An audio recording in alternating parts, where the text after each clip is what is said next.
The telegram arrived on a Tuesday morning, carried by dust and desperation across the endless plains of Nebraska Territory. Thomas Whitmore read it 3 times before the words truly sank in, each reading making his heart sink deeper into his. Worn leather boots, father gravely ill, ranch failing, must marry Abigail Hartwell by month's end, or lose everything. No choice left. Come home. Mother Thomas crumpled the yellow paper in his calloused hands, staring out at the railroad tracks that stretched toward a horizon he'd once thought held nothing but freedom. For 3 years, he'd worked the rail lines, sending every spare penny home to the family ranch in Cedar Creek. 3 years of back-breaking labor, of sleeping under stars instead of his childhood quilt, all to escape the suffocating expectations of small-town life. Now those expectations had found him anyway. Wrapped in the desperate plea of a dying father and a mother's tears, the journey home took 4 days by train and horseback. With each mile that passed, Thomas felt the weight of his old life settling back onto his shoulders like a yoke he'd tried so hard to shed. The rolling hills of his youth appeared unchanged, the same weathered barns, the same endless grass bending.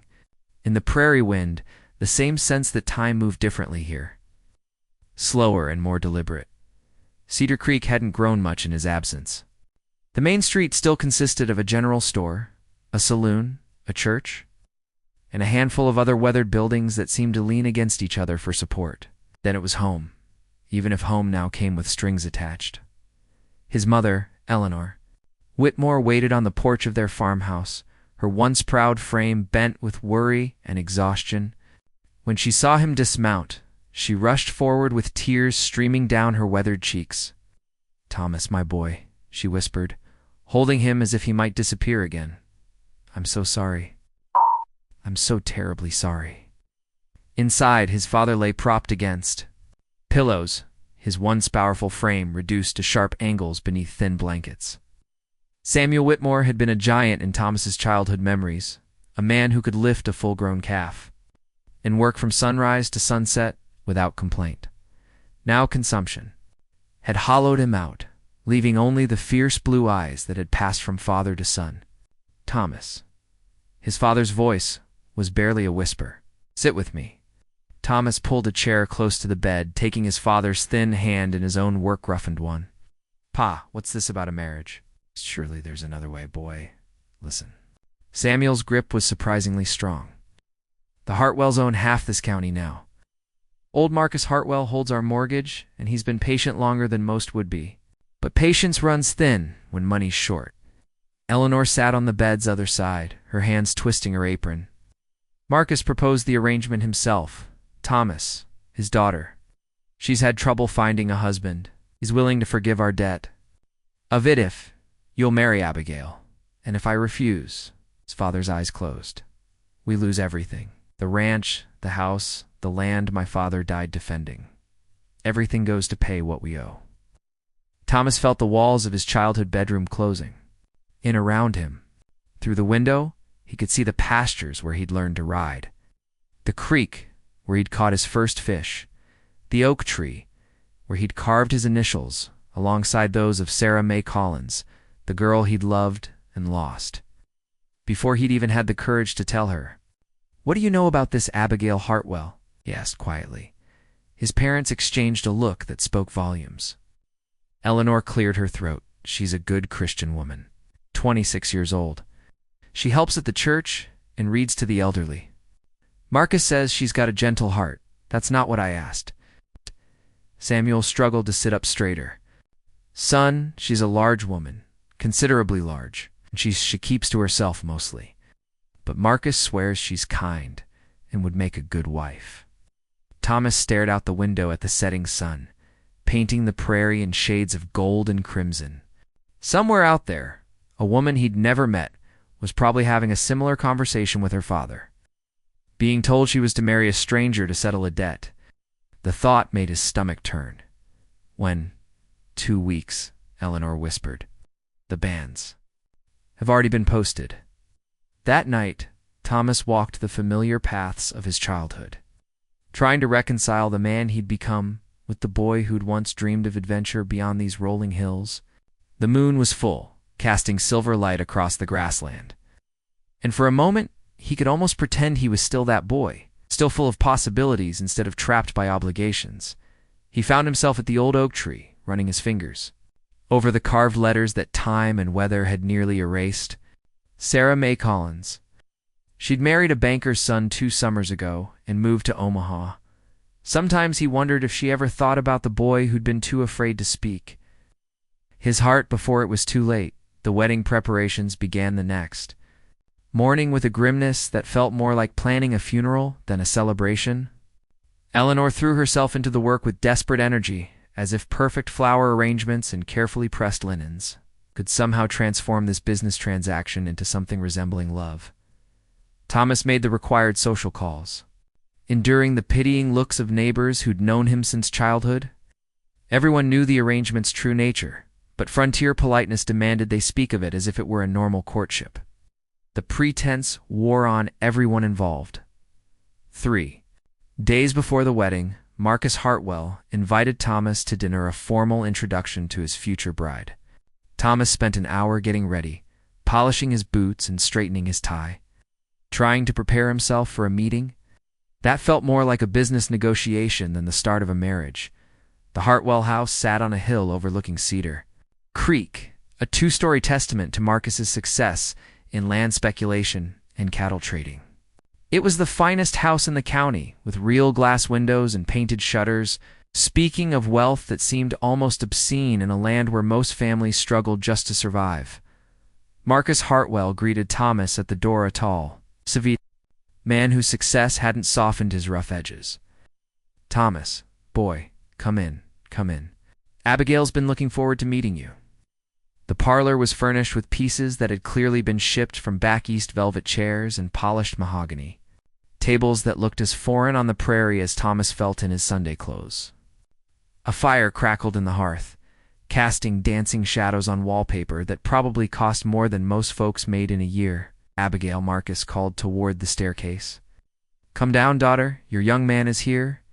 Thomas heard footsteps on the stairs, careful, measured steps that seemed to hesitate between each tread. When Abigail Hartwell finally appeared in the parlor doorway, Thomas had to work to keep his expression neutral. She was indeed a large woman, her considerable frame draped in a dress of deep blue that had clearly been tailored to flatter but couldn't hide her size. Her brown hair was pulled back severely, and she kept her eyes downcast as she entered the room. But when she finally looked up to meet his gaze, Thomas was struck by the intelligence and sadness he saw there. "Miss Hartwell," he said, standing and offering a slight bow. "It's a pleasure to meet you, Mr. Whitmore." Her voice was soft, barely above a whisper. "Thank you for coming." Dinner was an awkward affair of stilted conversation and long silences. Marcus dominated what talk there was, discussing cattle prices and weather patterns, while Thomas and Abigail sat across from each other like actors who'd forgotten their lines. She ate very little, pushing food around her plate with the kind of self-consciousness that spoke of years of judgment and sideways glances. After the meal, Marcus excused himself to check on some business, leaving the young couple alone in the parlor. The silence stretched between them like an unfordable river until Abigail finally spoke. "I know this isn't what you wanted," she said quietly, her hands folded tightly in her lap. "If there were any other way, I wouldn't ask this of you." Thomas looked at her properly for the first time that evening, seeing past his own reluctance. To the woman sitting across from him, she was probably pretty under different circumstances. She had fine features and eyes that held depths he hadn't expected. But more than that, she carried herself with a dignity that spoke of strength beneath the obvious vulnerability. "It's not what either of us wanted," he replied honestly. "But maybe we can make the best of it." She nodded, a ghost of a smile touching her lips. "I'd like that." "I know what people say about me, Mr. Whitmore. I know why no man has courted me before now. I won't pretend to be something I'm not, but I'll try to be a good wife to you." Something in her voice, a quiet resignation, mixed with determined, hope-touched something in Thomas's chest. This woman was being used by her father just as surely as he was being used by circumstances, yet she faced it with more grace than he'd managed. "Thomas," he said. "Call me Thomas, and perhaps we could walk together tomorrow, just to talk." Seems like we should know each other a little before we marry." The smile that lit her face transformed her completely, revealing the beauty that had been hidden beneath layers of self-doubt and societal expectations. "I'd like that very much, Thomas. Very much indeed." Their courtship, if it could be called that, lasted exactly 3 days. Each afternoon, Thomas would call at the Hartwell house, and he and Abigail would walk the paths around Cedar Creek, talking quietly about books and dreams and the small hopes that sustain people through difficult times. She was, Thomas discovered, remarkably well-read. Her father's wealth had afforded her luxuries. Most frontier women never knew books shipped from Chicago and New York, magazines that brought news of the wider world to their small corner of Nebraska. She spoke of places she'd read about but never seen, of paintings and galleries she'd never visit, with a wistfulness that reminded Thomas of his own abandoned dreams. "Do you ever wonder what it would be like to see the ocean?" she asked on their second walk, pausing beside the creek that gave the town its name. "Every day when I was working the rails," Thomas admitted, "I kept thinking I'd save enough money to buy passage west, maybe see California." "What stopped you?" He was quiet for a long moment, watching the water flow over smooth stones. "Family, I suppose, duty. The same things that brought me back here." She nodded, understanding without judgment. I used to dream of teaching school somewhere. Maybe in a big city where no one would know, where I could just be Miss Hartwell, the school teacher, instead of Marcus Hartwell's unmarriageable daughter." Pain in her voice was so raw that Thomas found himself reaching for her hand without thinking.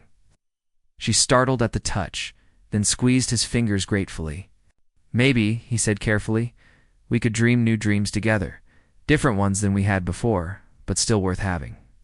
The wedding morning dawned clear and bright, with the kind of endless blue sky that made the prairie feel like the roof of the world. Eleanor had decorated the small church with wildflowers and ribbons, transforming the humble building into something approaching festive. The entire town turned out partly from genuine affection for the families involved, but mostly from the kind of curiosity that small communities reserve for their most interesting scandals. Thomas stood at the altar in his father's best suit, altered to fit his broader shoulders and taller frame. Beside him, Reverend Morrison waited with the patient smile of a man who'd officiated over love matches and arranged marriages with equal solemnity. In the front pew, Samuel Whitmore sat propped between pillows, having insisted on attending despite his weakness. His presence was both a blessing and a reminder of why they were all there. When the church doors opened and Abigail appeared on her father's arm, a collective intake of breath rippled through the congregation. She wore her mother's wedding dress, carefully altered and updated, the white silk glowing like moonlight against her dark hair. She'd styled it differently today, softer somehow, and the result was stunning. But it was her face that took Thomas's breath away. Gone was the timid, apologetic woman he'd met 3 days earlier. In her place stood a bride who held her head high, meeting the curious stares of the congregation with quiet dignity. When her eyes found his across the church, she smiled, not the hesitant ghost of a smile he'd seen before, but something radiant and real, as Marcus walked his daughter down the aisle. Thomas found himself standing straighter, pride replacing the dread he'd carried all week. Whatever else this marriage might be, Abigail Hartwell was facing it with more courage than he'd shown. That deserved his respect, if nothing else. The ceremony was brief and traditional. They spoke their vows in steady voices, exchanged rings that gleamed like promises in the morning light, and accepted the blessing of God and community on their union. When Reverend Morrison pronounced them husband and wife, Thomas kissed his bride gently. Tasting tears he hadn't expected her to shed, the reception was held at the Hartwell house. The tables set up in the garden, and enough food to feed half the county. Musicians played cheerful tunes while neighbors offered congratulations and best wishes that ranged from genuinely warm to carefully polite. Through it all, Thomas and Abigail moved together like partners in a dance they were still learning, supporting each other through the social obligations that followed a frontier wedding. As the sun began to set, painting the sky in shades of rose and gold, the last of the guests finally departed. Thomas found himself alone with his new wife in the parlor where they'd first met. Both of them still in their wedding clothes, but somehow more relaxed now that the performance was over. "Well," Abigail said softly, smoothing her silk skirts, "I suppose we're married now. I suppose we are." Thomas loosened his tie, grateful to breathe freely again. "Are you all right?" With all of this, she was quiet for a long moment, staring into the fire that someone had built against the evening chill. "I keep thinking about what you said yesterday, about dreaming new dreams together. What about it? I've been wondering what those dreams might look like. What we might build together, starting from here." Thomas sat beside her on the velvet sofa, close enough to catch the scent of the wildflowers woven into her hair. "I don't know yet, but I'm willing to find out, if you are." Turned to face him then, her eyes bright with unshed tears. "Thomas, I need you to know something. I didn't choose this marriage, but I'm grateful for it. Grateful for you. You've been kinder to me in 3 days than most people have been in years." The gratitude in her voice broke something open in Thomas's chest. Without thinking, he reached up to cup her face in his palm, his thumb brushing away a tear that had escaped to trail down her cheek. "Abigail," he said quietly, "I may not have chosen this either, but I choose you. Starting now, I choose you." When he kissed her this time, it wasn't the dutiful peck of the wedding ceremony, but something deeper, more real. She responded hesitantly at first, then with growing warmth. And Thomas felt something he hadn't expected stirring in his chest. Not love, not yet, but the possibility of love. The beginning of something that might, with time and care, grow into something beautiful. The first months of their marriage were a careful dance of discovery and adjustment. They lived in the small house on the Whitmore Ranch, which Marcus had purchased outright as part of the marriage settlement. Samuel's health improved enough for him to sit on the porch in the afternoons, watching Thomas work the land with renewed purpose. Eleanor threw herself into welcoming her new daughter-in-law, finding in Abigail a companion who shared her love of gardening and reading. But it was the quiet moments between Thomas and Abigail that revealed the true nature of what was growing between them.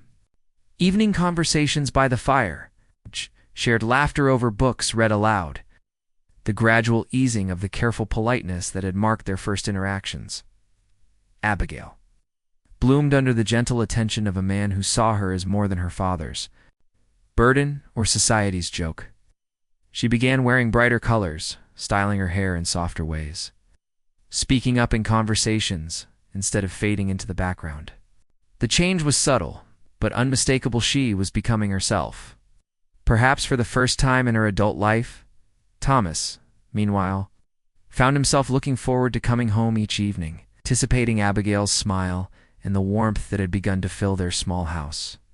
She was an excellent cook and kept their home spotless. But more than that, she was intelligent company. They could discuss everything from crop rotation to poetry, and Thomas found himself sharing thoughts and dreams he'd never spoken aloud. Before, 6 months into their marriage, things changed in a way neither of them had expected. It was a warm evening in late summer, and they were sitting on their porch watching the sunset paint the prairie in brilliant oranges and purples.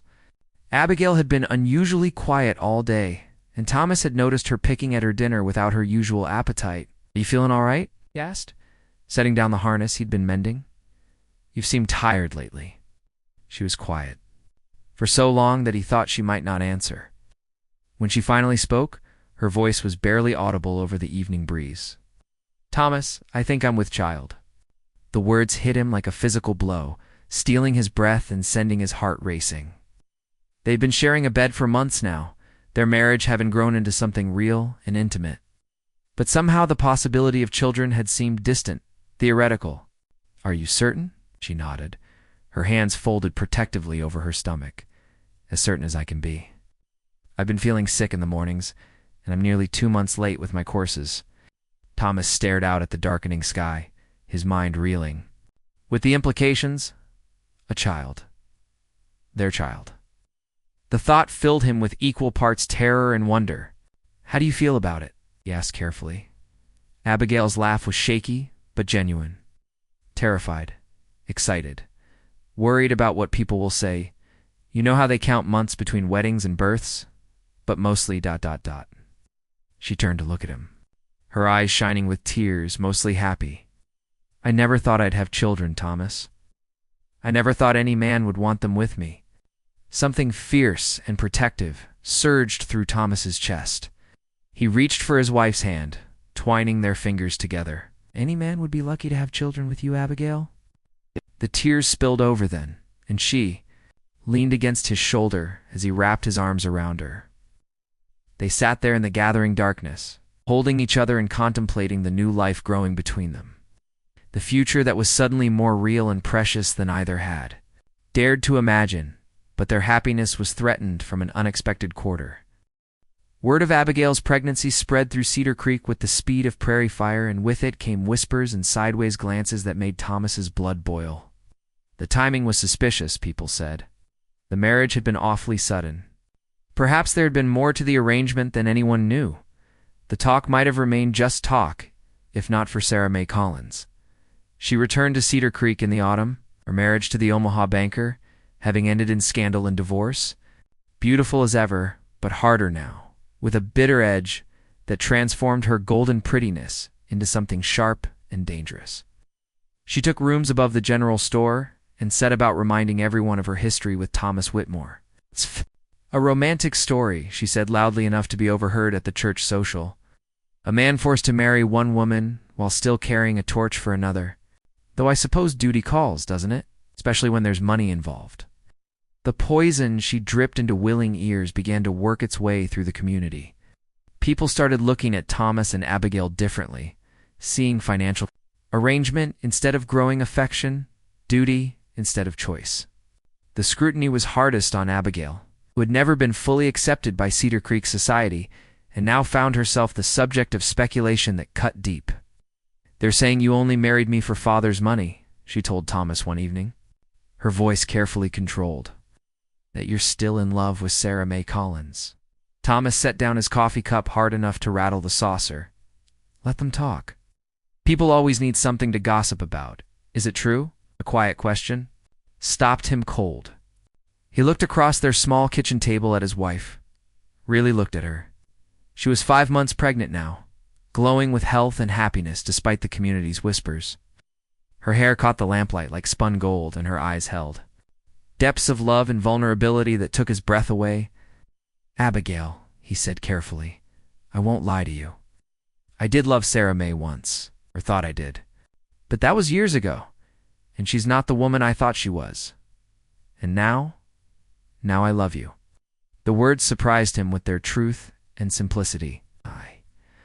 I love your kindness and your intelligence and the way you make our house feel like a home. I love watching you read to PA on Sunday afternoons and seeing you laugh at Eleanor's stories.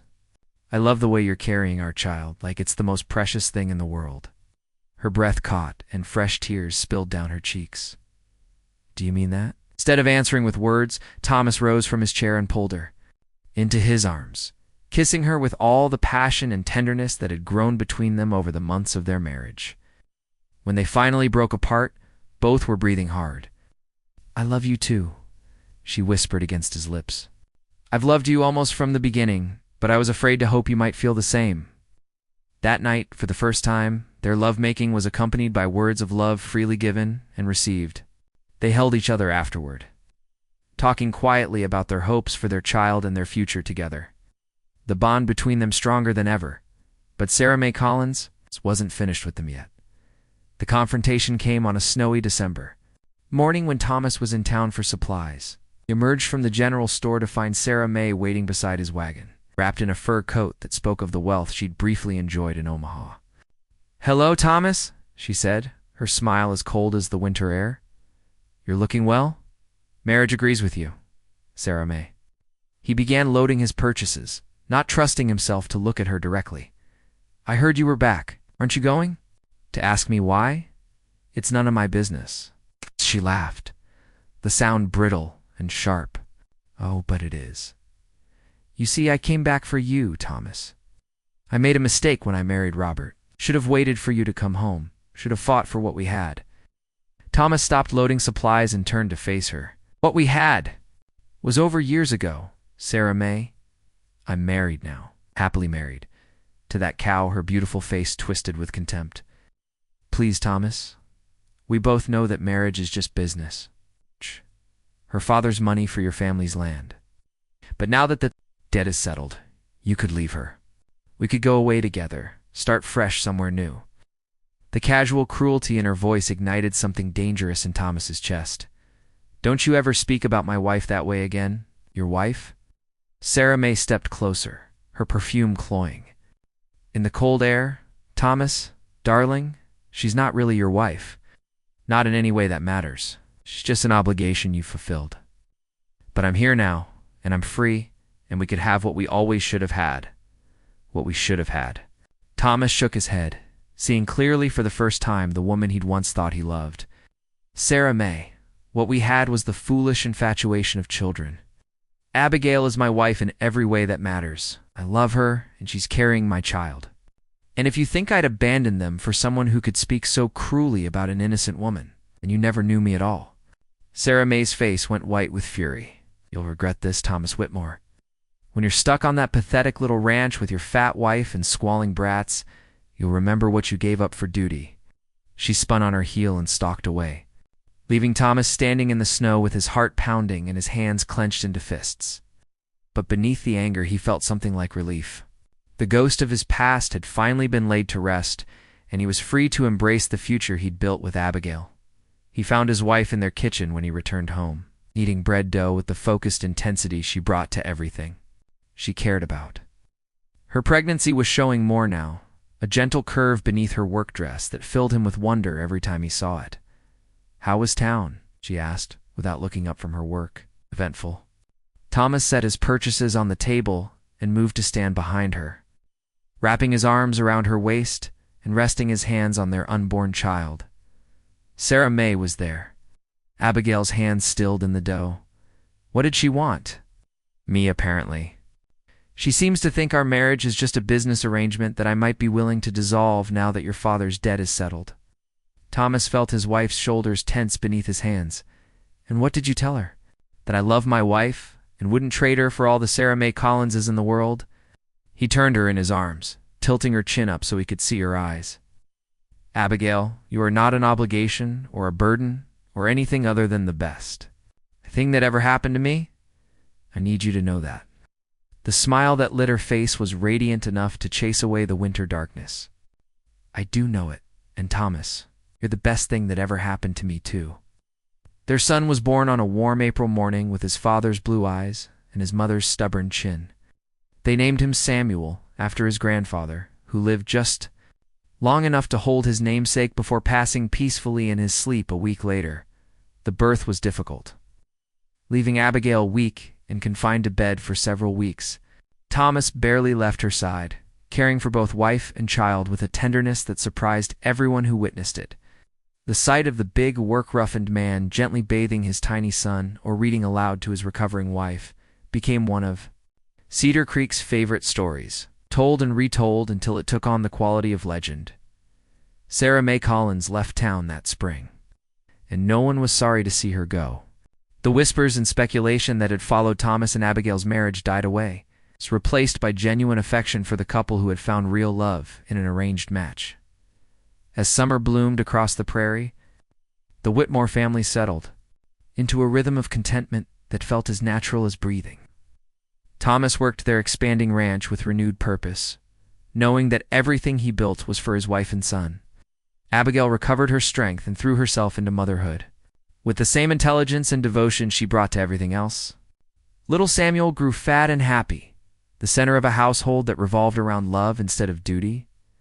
One evening in late summer, as they sat on their porch watching their son take his first tentative steps across the wooden boards, Abigail turned to her husband with the smile that never failed to stop his heart. Do you remember what you said the night we met about making the best of this? Thomas caught their toddling son before he could tumble off the porch, settling the boy on his lap with practiced ease. I remember thinking I was the unluckiest man in Nebraska territory. And now. He looked at his wife, airily looked at her. The setting sun caught the gold in her hair, and happiness had erased the lines of worry that had marked her face when they first met. She was beautiful, but more than that, she was his. The mother of his child, the keeper of his heart, the dream he'd never known he was dreaming. Now I know I'm the luckiest man who ever lived. As if in agreement, little Samuel clapped his hands and laughed, the sound carrying across the prairie like a promise of all the good things yet to come. In the distance, thunder rumbled, not the threat of storm, but the promise of rain to nourish the crops and fill the creek that gave their town its name. Thomas pulled his wife closer, feeling her settle against his side with the trust of a woman who knew herself beloved. Round them, the Nebraska sky stretched endless and full of stars, blessing their small family with the kind of grace that comes to those who learn to find love in unexpected places. They had begun as strangers forced together,